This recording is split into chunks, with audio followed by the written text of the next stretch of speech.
So, do you want to introduce yourself first, Andrea? Oh, sure. I'm Andrea Valelli. I'm a three principles practitioner, and I had the pleasure of meeting Del virtually. How long ago? I guess almost 2 years ago. Has it been that long? On a program where we were looking in the direction of these principles. And it was one of those things where I had always had this idea of doing a group that was just for women. And I knew Del through this 6-month program where we would do these monthly, it was like monthly workshops with the actual people who studied with Sydney Banks, and we'll explain who he is and this part in this. But it was a wonderful experience, and I knew Del through there, and COVID had just hit, and my husband and I were taking a walk on the beach, and I said, I really want to do that women's program. And for some reason, I'd love to do it with Del. And he said, you know, it's so crazy. I was thinking that. So I called her up, and she said, I was thinking about doing something with you. And that's how we created this program that we've been doing together, I guess, for about a year. Mm-hmm. So that's been wonderful. But my background is that I was a person who was always looking forward to what was coming next in my life. I was actually a really happy kid. I came from a very happy home. And just like everyone else, I was conditioned by my environment to believe that happiness came in things. So I had this bucket list and ended up achieving all the things on my bucket list. And, you know, one day I'm sitting around in my beautiful home and with tears pouring down my face saying, well, I have everything that's supposed to make me happy according to the world that we live in, right? And I felt very empty inside. So that was what propelled me into looking into the deep nature of where our experience comes from and what we're really made of and what our purpose is. And I was given the book Many Lives, Many Masters by a friend. Some of you may have read that book. And it's about reincarnation, but that wasn't really what struck me so much about the book. What struck me was the reason that we're here is to love, to be the presence of love. And it was like, you know, when like you hear something, but you just feel it so deeply, it just rang very, very true for me. I knew it was true. I knew there was so much more to life than what meets the eye. So I went on, you know, my own little adventure of wanting to have a deeper understanding of happiness. So I ended up studying with Dr. Robert Holden, who at the time was the creator of the Happiness Project, which was the only scientifically proven method to increase your level of happiness. So I did a lot of studying and work with him. And it was wonderful. It was very Course in Miracles based. I learned the Enneagram. You know, I learned lots of tools and tricks of the trade. And I was convinced that I had a block in my life. Once I came across these principles, which is the foundation of the understanding that we'll share, it was like I saw that I was trying to fix a personality that I had made up. And that no longer made sense to me. And I saw so clearly that I can't possibly have a block because my block is made of something that I am creating through thought, which is not solid. Thought always looked very solid to me. But when I saw the actual transitory nature of it, I realized that I had been hanging on to an idea that I was giving meaning to.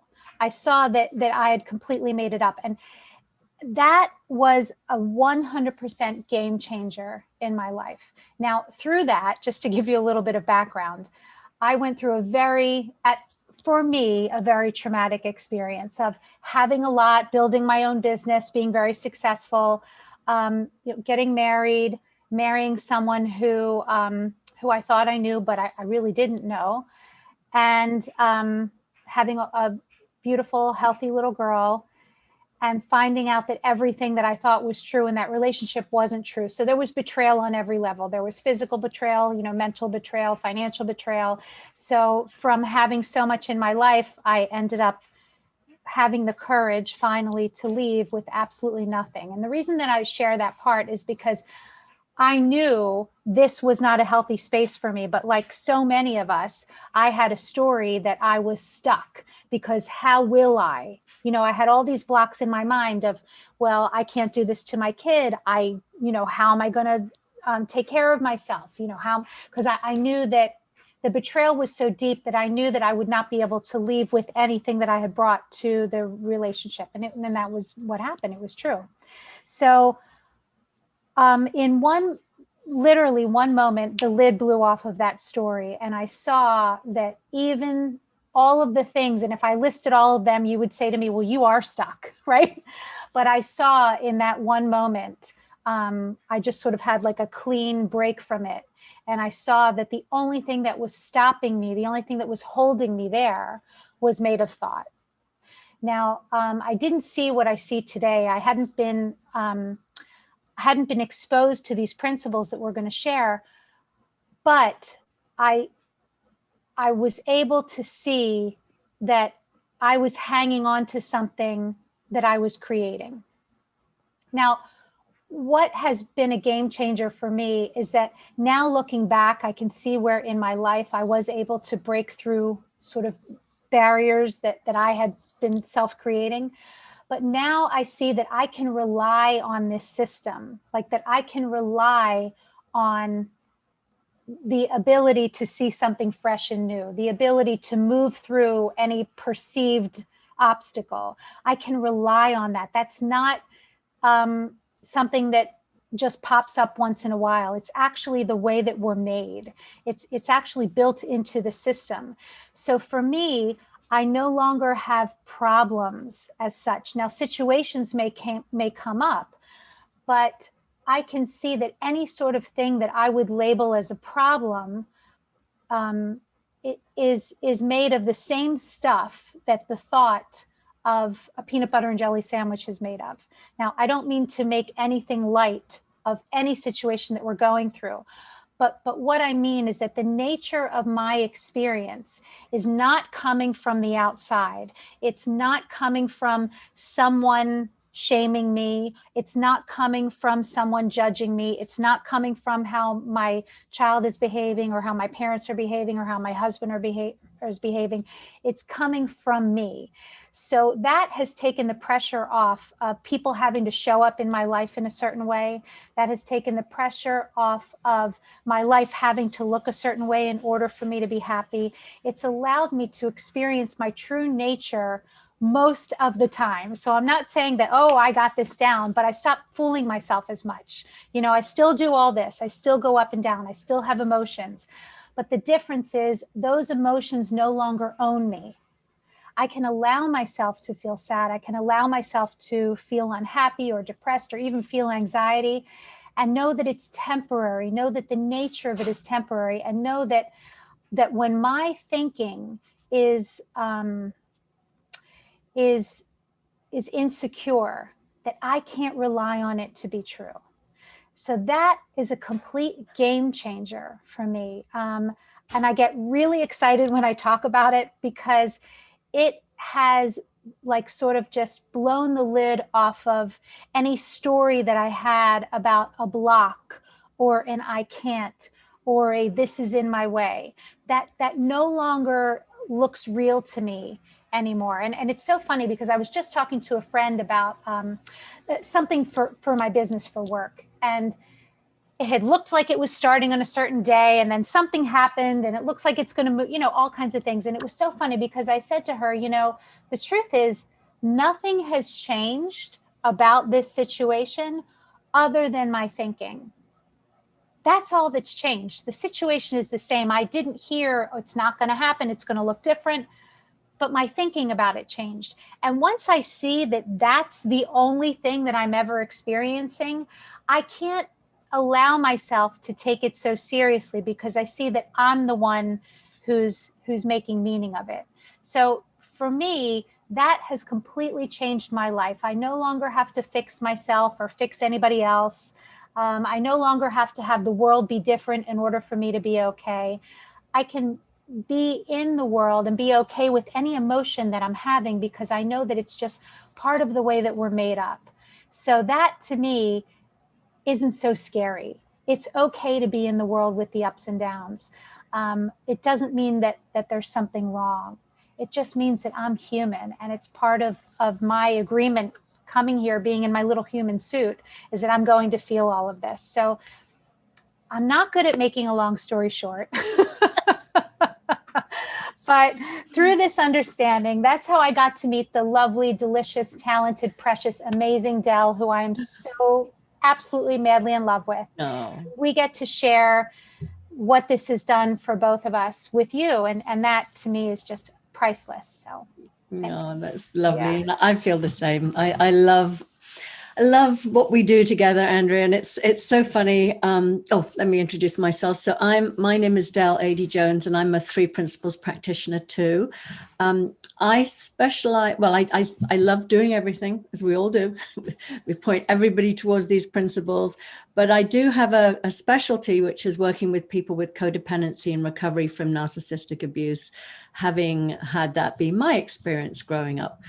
Andrea and I share a lot of similarities in some of the experiences we went through as adults, but Andrea came from a beautiful, loving, secure family, and my experience was very different from that. And I grew up feeling I was, I'm 62, so back in the 50s, being illegitimate was something that was shameful. So I grew up feeling very ashamed at being illegitimate. There was a lot of abandonment and abuse and stuff like that going on in my childhood. It was a literally very crazy childhood. So I grew up into a very fearful, insecure, terrible low self-esteem, feeling that I wasn't worthy. And, if I had been good enough, my father would want to acknowledge me and own me as his child, and story. But I carried that story throughout my life. And I arrived in the US in 1981. I was 22 at the time. And it was wonderful. It had all this. I grew up in Wales, and we were not certainly wasn't a lot of spirituality there. My mother was an atheist, so I had no spiritual part of my upbringing. But when I arrived here, I found that there was this whole sort of world of spirituality and self-help. And I was like, oh my God, I have landed in the right place, because I need to fix myself, because I knew that I did not feel equipped to live in this world. I actually tried to sort of end it when I was 19. I just felt like the world is too hard. I'm not equipped for it. And I don't want to be here anymore. But something inside me told me to keep looking, to keep searching. And that was the beginning of certainly almost 30 years of being in therapy. Equal amounts of time in looking on the spiritual path. I did everything from Buddhism to Hinduism to Kabbalah to Kundalini yoga and everything in between, and a few other I love ceremonies, so a few other ceremonies in there as well. But I was always looking for the next thing. And I knew there was still something inside me that kept saying, one more thing, and then you'll be fixed, then you'll be healed, and so I was perpetually on this path. And then and everything helped. I won't say it didn't help. I mean, therapy took me from being dysfunctional to functional, but I couldn't get over that terrible, terrible feeling that I was different to everybody else. I was broken. I wasn't good enough. And when in about 2009, I was going through a very, very painful divorce. And long story short, I came across a book, and it was a book by somebody called Richard Carlson called Stop Thinking, Start Living. And during that divorce, as Andrea said too, there was a lot of stuff being revealed that was just absolutely broke me to the core. And I had a very active mind, a lot of, I was envisioning a lot of things that I couldn't get away from. So when I saw the title of this book, Stop Thinking, Start Living, I was like, oh my God, please, I want to stop thinking. My mind is driving me crazy. And there was something in that book that I heard. And I need to back up a bit. I'd studied spiritual psychology. I have a master's in spiritual psychology. I'd heard a lot of different spiritual doctrines, but there was something in that book that pointed to the nature of thought, and that we actually live in what we call an inside out world, not an outside in. So up until that point, I felt that all my suffering was coming directly from the outside, my circumstances, the people in my life. I was a victim of that. And to actually see that, oh, hang on a minute, it's my thinking about my outside world and the people in my life that I am feeling. I'm suffering from my thinking about them. That was a first major insight I had. The second one, I'd always heard that we were all created equal, and you know, a lot of spiritual doctrines point to that direction, and it was a great concept up here. But I always had the, yeah, but not me. You don't understand. You know, I should never have been born. And I had a whole big story behind that one too. But something just landed in me, and I really got that, yes, we are all spiritual beings having a human experience, and we are all equal. We all come from the same energy, the same source, indisputable. I got that on, you know, from here in my head, it went down into my being. I got that. And the third thing that I really, really was life-changing for me, because as I said, I was in therapy for about 29 years. I kept thinking that I needed to change this negative chatter in my head about who I was, all that litany of not good enough, too stupid, too fat, too ugly, too whatever, all of that stuff in my head. I thought I had to change that thinking. And when I changed that thinking, I would actually, you know, feel better about myself. So that's why I was still constantly going out in the world and trying to achieve things to change that thinking. One more qualification, one more accolade, whatever it was, that thinking will change, then I will feel different. When I came across the principles and I realized I didn't have to change that thinking, I just didn't have to take it so seriously because it didn't mean anything. I always thought that it was telling me about me. If it's in my head, it knows me and it's telling me about me. I had no idea that this energy of thought just flies through us. It's up for grabs by anyone. I had to grab on a few of these things of less than, broken, not good enough, damaged. And I had created this persona called Del, created by this thinking that I'd grabbed a few of them and gone, oh my God, that's me. And then I just lived with that, thinking that that was set in stone. And I was thinking about it this morning when we were ahead of this talk, and I was thinking, it's almost like, you know, when children have that dress up box, you know, where you go in and you can sort of put the princess outfit on, or the fireman outfit, or the knight outfit, or the nurse's outfit, whatever the outfit is. I had like sort of down this outfit of broken, damaged little girl, waif, whatever you want to call it, and then forgot that it was dress up. Forgot that I could actually take that off and put another outfit on if I wanted. So I had just literally lived within this sort of thought created outfit, never questioning it until I was 50 years old. That's mind boggling to me.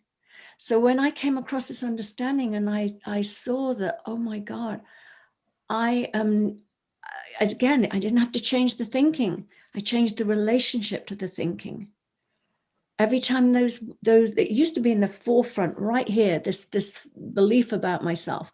And slowly, as I started seeing that it was just made up of thought, it wasn't actually solid. This personality wasn't solid. It sort of moved a bit to the side, and then it sort of moved behind me a bit. And if I'm in a low mood, it might sort of want to come a little more forward again. But I don't take it seriously anymore. I just go, oh, I must be in a bit of a low mood and I'm listening to that negative chatter again. And that's it. I'm just aware of it.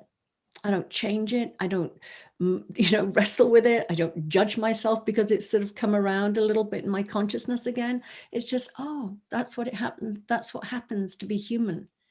We cycle through these, low moods to high moods, but knowing that that low mood will pass and I will always bounce back up to that innate well-being that's in all of us. We all have those pockets of going a bit low, but we always come back up. We float back up to that innate well-being.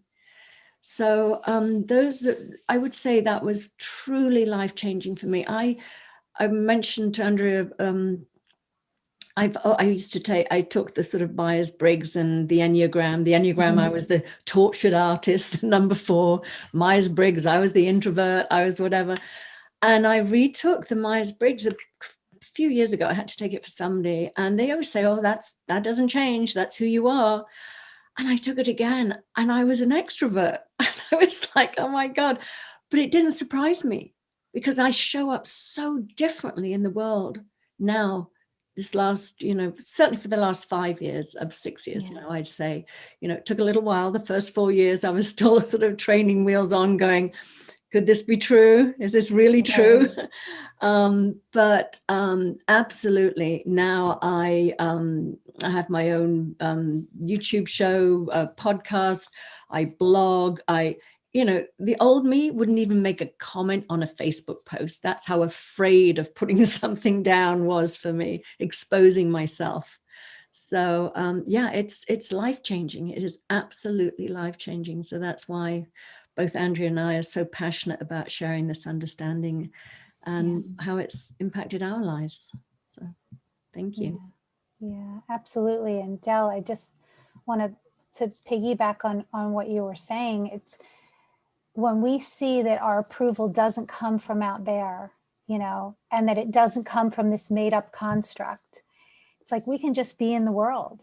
We can just be in the world and without all the weight, without, carrying that backpack of our past or of our judgments or, of what we perceive as inadequacies. It's like it no longer makes sense. I think that's what's so powerful about this understanding is it no longer makes sense to suffer. It just doesn't. I even noticed for myself, like a couple of weeks ago, I woke up with anxiety and I know, Del, you and I've talked about this. And I hadn't had anxiety in such a long time. And I woke up with it and I thought, okay, just get up and do your day. Just get on with your day. And the old me would have had to talk about it, would have had to figure it out, would have been very tempted to tell my husband. And I was like, you know what? You know what this is? This is me not being aware of me. That's all it is. I'm just not fully aware of who I really am, that real me, not the made up construct, but the real me. And I went for my walk and, next thing you know, it was like, oh, it's gone because I didn't buy into it. And here's what's beautiful. I'm not ignoring life because guess what? If there's something for me to do, I'll know to do it from a clear mind, and it will come with clarity and confidence and all the stuff that makes sense in good communication. It won't come from a place of worry or anxiety because from there, I'm not going to make much sense. But because I know this, even when it's so tempting to fall into that trap, once you know, so you can't unknow it. You don't unsee it. So even though it's very tempting when we're in a low mood to want to decipher it, because we see that it just doesn't make sense to buy into it, we can allow it to have its own experience in our human body and run its course. And then, as Del said, it's like we just wake up. We wake up, we fell asleep for a little bit. That's okay. And I love, Sid Banks, who is the theosopher who brought this, who articulated this into this very, very simplistic form, said we get to tap people on the shoulder and wake them up. And I do a lot of work with teens. And what's been so amazing, this one particular client of mine, she'd been in therapy for 3 years, and then her parents contacted me. And just, 2 or 3 sessions in, she said to me, oh my God, it can't be this simple. And I'm like, but it is. And she said to me, all these years, I've been trying to decipher my problems. And I realize I'm just making more problems. And she said, now I see when I just go inside, those things, they take care of themselves. And she said, all this time I'd been trying to figure things out and I didn't know that I already had wisdom. And it's like from the mouth of babes, and I just said to her, I wish I saw that at 14. I didn't. At 14, I was very concerned with the approval of others. And it took me a really long time to see that that wasn't necessary, that I already had approval from within me. So to know that we can experience life from a place of freedom, even when we're having a low mood, that to me is what we're all here to see, so that we can enjoy this goodness that's all around us, so that we can, be the best human version of who we are, without all the stuff, like without all the legs attached to it. I feel like, we're like these spiders with like 1,000 legs, and then suddenly we see they start to fall away. And then we see that like, oh, wait a second, we're not all that stuff. We're this, and this is enough. This is love. It's pure love.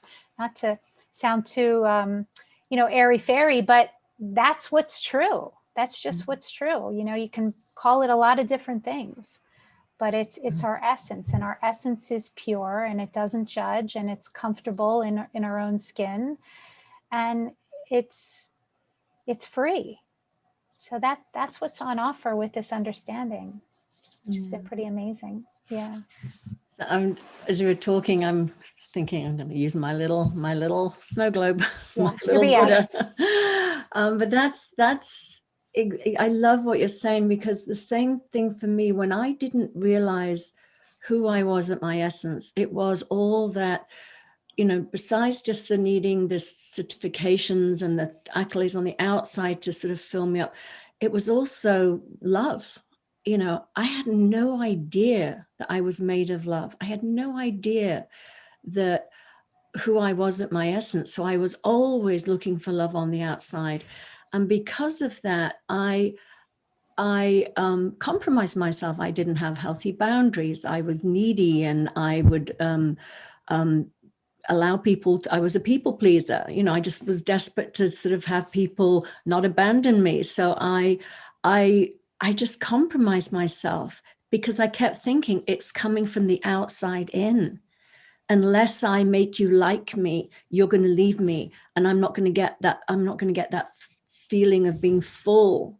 And I was basically this sort of just bottomless pit. It didn't matter how much sort of love was coming in. It just it satisfied me for a little bit, but then it just fall through. It's the same thing with everything else. It would just satisfy a little bit, then fall through.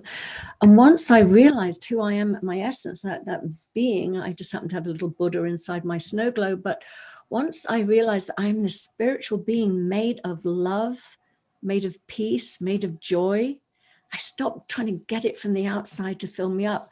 And the more that I didn't listen to that, we always say the busy mind, the personal mind is full of that thinking.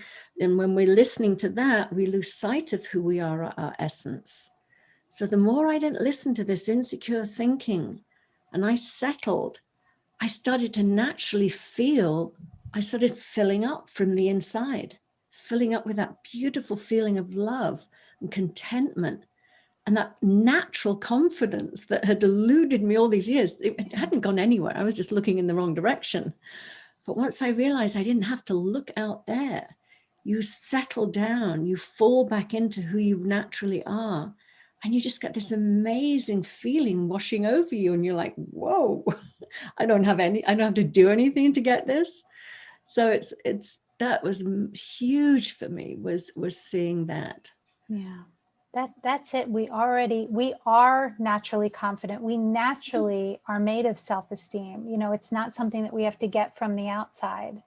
And it's life-changing to see that, that there is nothing from the outside that can make us feel better, that it all comes from within. And as a result of this understanding of it, this allowing ourselves to just be, as a result, the things that we want seem to happen. The bottom line is, once we change on the inside, the world on the outside changes. I know for both Del and I, our relationships are so very different. Even my relationship, I have, my ex is my daughter's dad. So we have a relationship, but I see him today.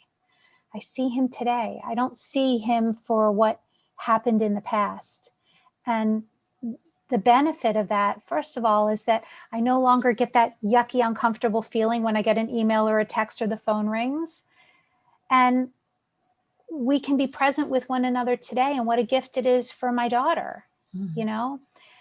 So that, and it's interesting because before I saw these principles, I was looking in this direction. So I had made up in my mind that I was learning from the experience that, we both incarnated onto the planet to learn certain things. And he stepped up and said, I'm going to teach you this. And he said, you're not going to like it, but it's going to happen in this way. And I was like, okay, great. I'm happy to learn that as a human. And then, so I had rationalized all this stuff in my mind. So I was getting there. I had rationalized it.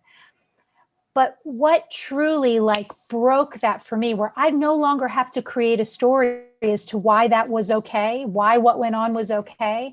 I no longer have to create a story about it, because I can see that my experience of him is happening in the now. It's in this moment.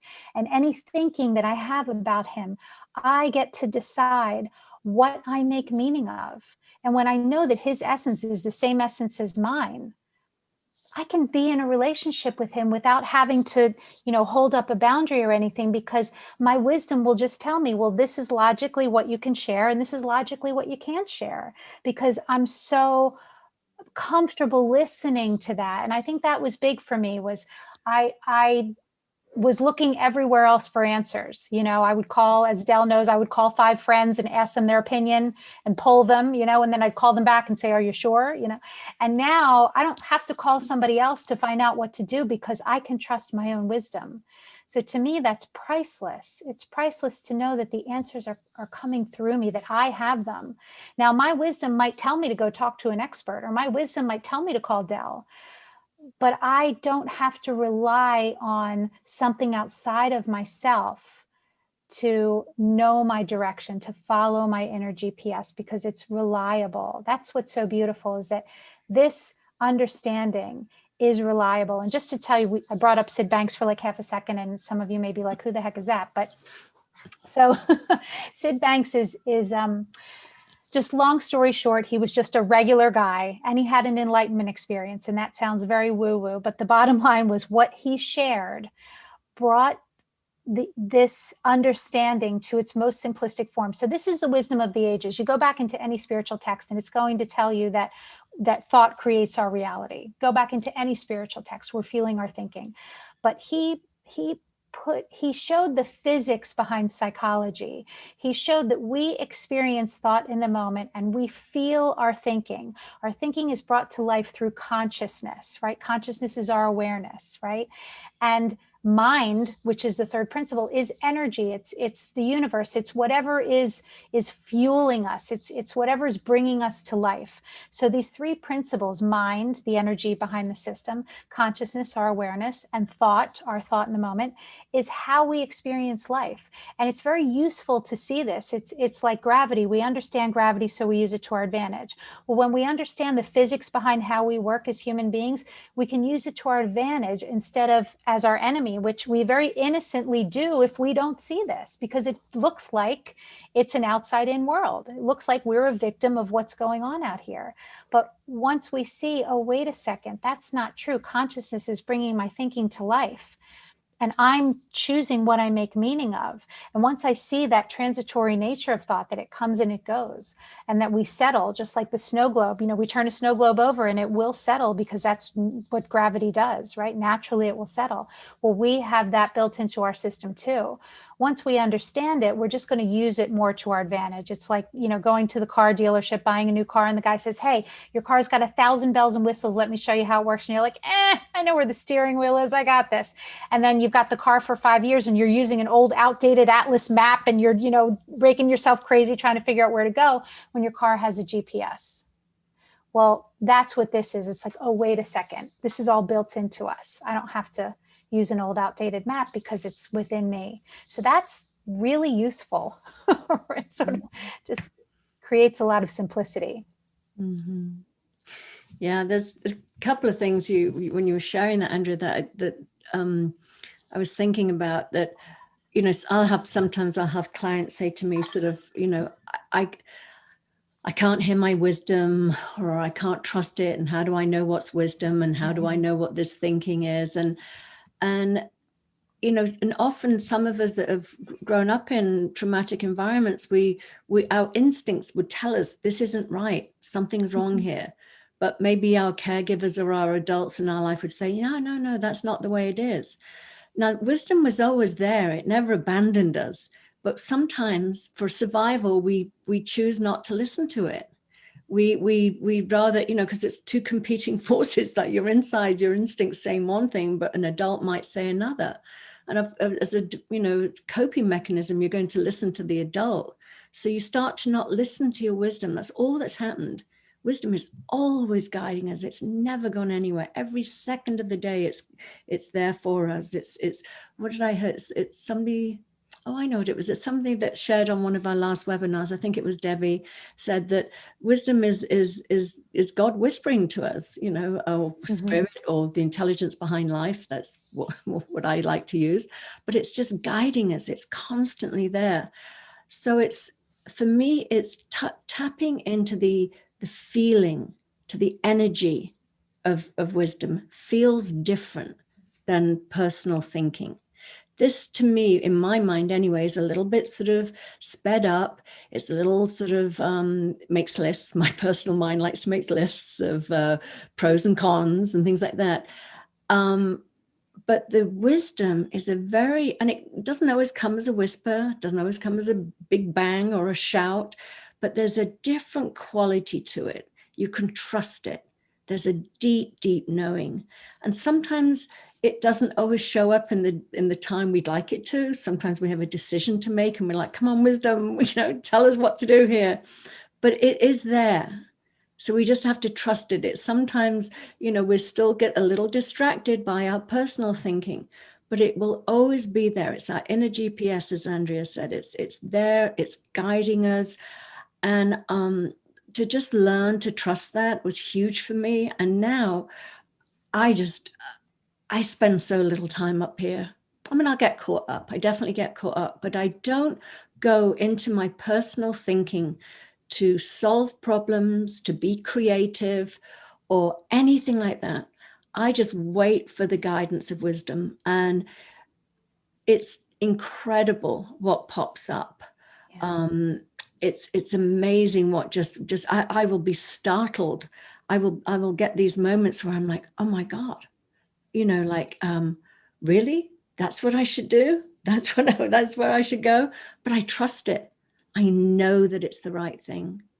So that's one thing that I wanted to mention that has been new for me. And then the other one is separate realities. Andrea was saying about that, with her ex, it's she knows who he is at his essence. That's unquestionable. We are all equal. We're all made of the same energy, the same source. But as we incarnate into these physical beings, these human beings, we all have our own little separate reality, that thought created bubble around our head that we operate from. So okay, let me just admit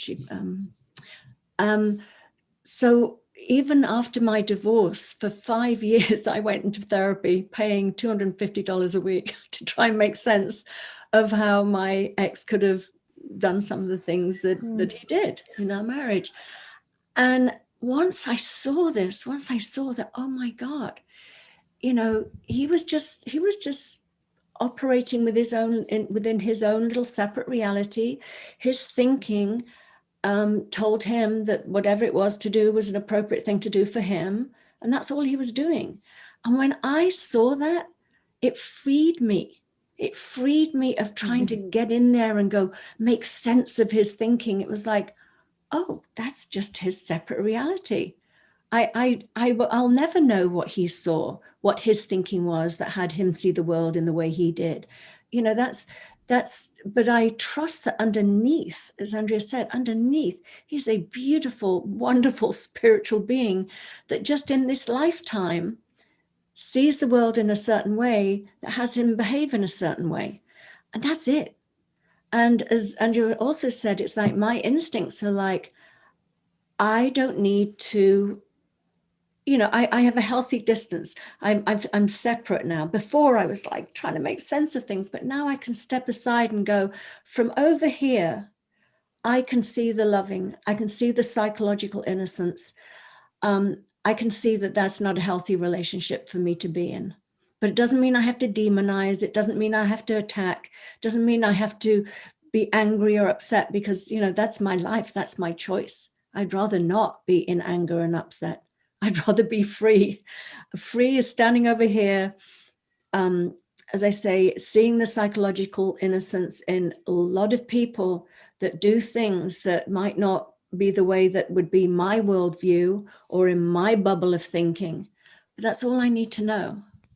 And it freed me. It freed me so much. So that's another thing that I saw. But I'm wondering, we only have about 14 minutes left here. Should we open it up for questions? Anybody have anything they'd like to ask or share or see what you've seen? Or yes, Lynn. Lynn, you can unmute yourself. This is all so new to me, and I think I stumbled upon it's the 3 principles. Yes. Laura just sent me this. I didn't even read anything. I just put it on my calendar, and if I could make it, I did. And it, well, I have to share it. It's so interesting. So I was driving from work early this morning around Lake Dora, and it's so beautiful. And for the first time in 12 years, I felt a glimpse of freedom from my divorce situation, because we have a son that's 11. And I felt so stuck because I can't just travel the world and homeschool my son. And I felt stuck. And this morning I felt a glimpse of freedom, seriously, for the first time in 12 years. So it's so interesting, but I don't know exactly what the 3 principles are and what. Well, you've just segued right into what we were going to share. So it's Andrea and I offer an 8-week program where we take a deep dive into the principles. Each week we will talk about a different aspect. One week we'll talk about, that inner resilience that we all have. That's a massive one, when we know that we are resilient and that we are okay. We have that innate well-being within us. We talk about wisdom. We talk about the nature of thought. And when we have a busy mind, we can get very sort of lost and very confused, and learning to tap into that wisdom, that inner GPS. We talk about fear, understanding fear. We talk about our health, our natural, and even our physical health, and how the principles play into that. Relationships, that's a really big one. We have a week where we just focus on relationships and how the principles play into relationships. Grief is a huge one. Yes. And it doesn't necessarily have to mean death. I mean, we're all grieving a way of life that we've had to adapt to and change. What else is there? Tapping into our creative genius. How we can be more creative in our own life and getting out of the way. So many of us have ideas, things that we want to explore, but we've also got stories about why we can't. So moving through those things as well. And I'll put the link in the chat box if you want to take a peek. There's a video on there. There's also an explanation of the 8 weeks, and you're welcome to join us. I'll put it.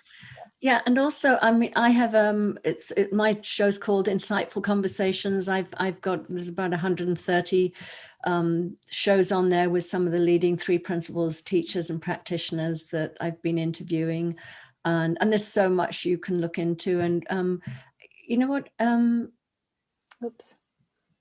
Just trying to think other resources. Yeah, and you can just check out Andrea and I, and there's some books and things like that too, or free webinars on my YouTube channel as well. Here we go. So. Sorry, it took me a little bit yeah, that's okay. to figure out how to do that. Okay, there we go. Yeah, does anybody else have any question or any? Yes, Elisa?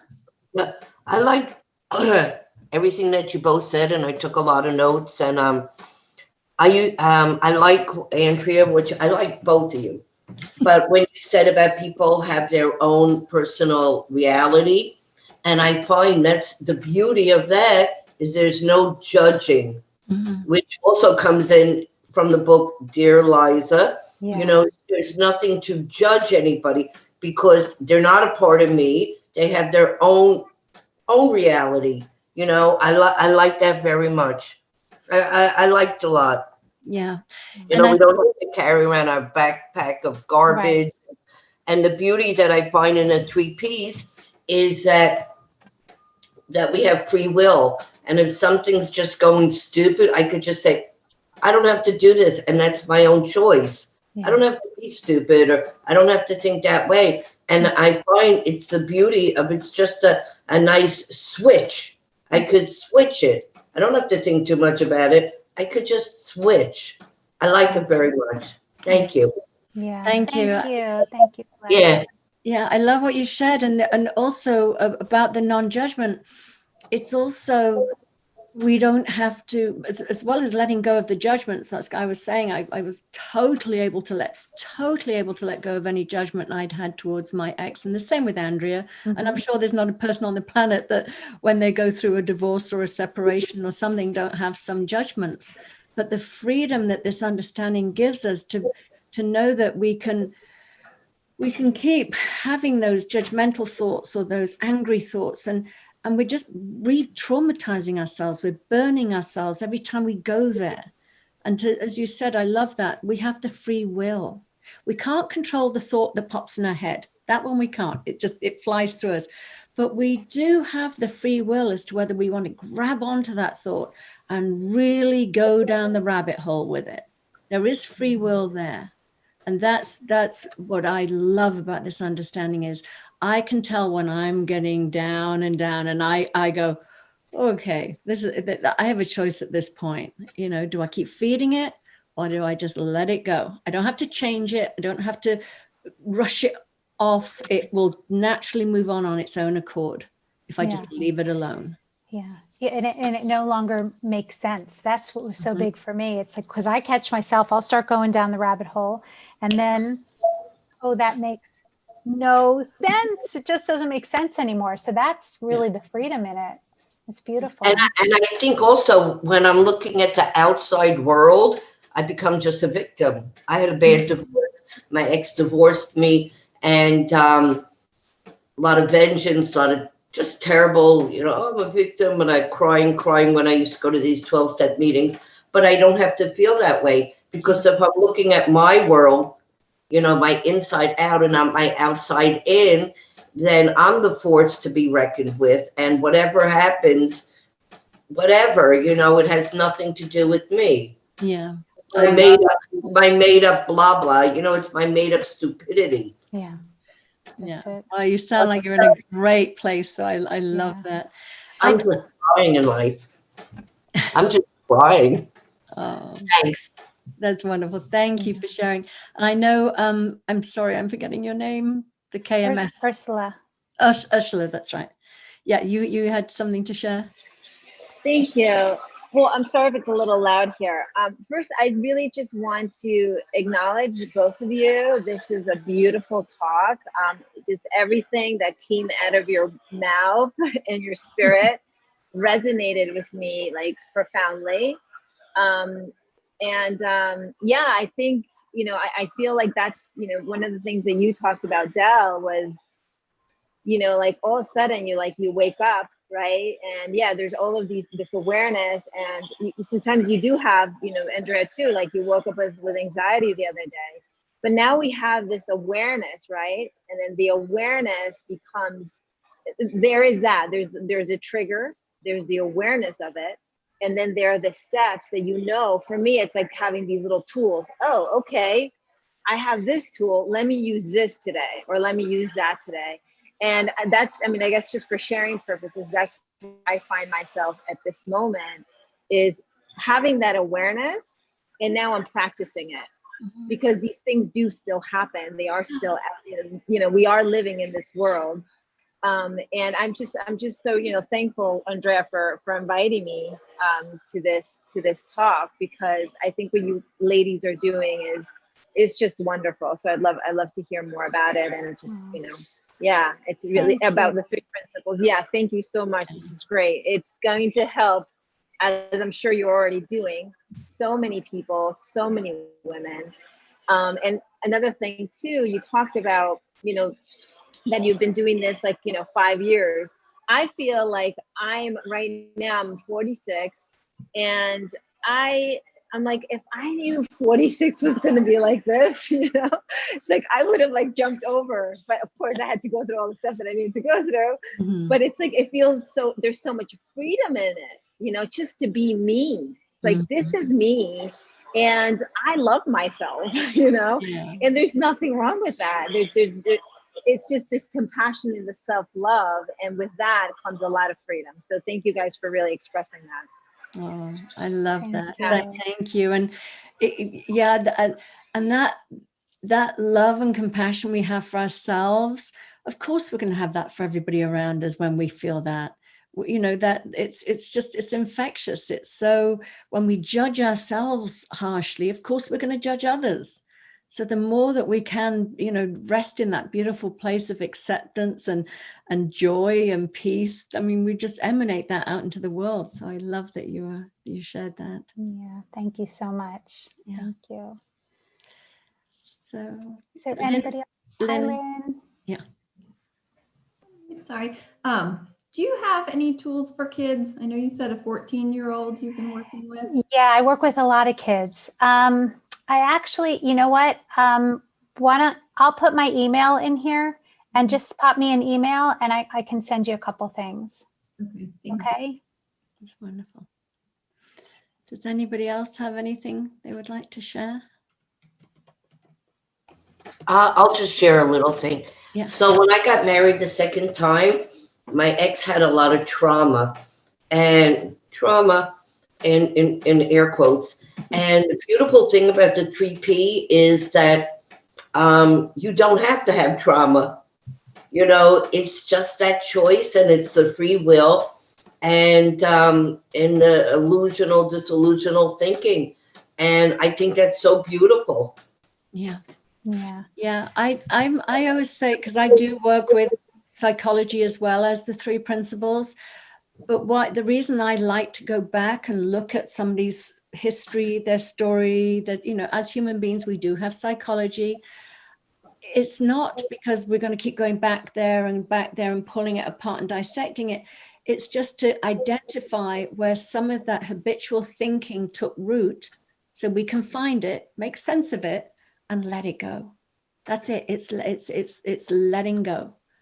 But that is the beauty of the principles. It doesn't define us. We may have gone through things, but it doesn't define us. We are Exactly. infinite potential. Like I said, it's taking off that outfit and putting on another dress-up outfit. We can show up. We are constantly changing and morphing as we allow it, and treating the world like a playground, a place to play and a place to explore. Yeah. So, I must excuse myself. yes, but we both have to go. Have it 2 o'clock. Thank you so much for joining us, everyone. This was lovely. We wonderful. appreciate you so Thank much. you. Thank you. All right. Thank Take care, you. everybody. God bless everybody. Bye. Bye. And you Have a too. good one. Thank you. Bye-bye.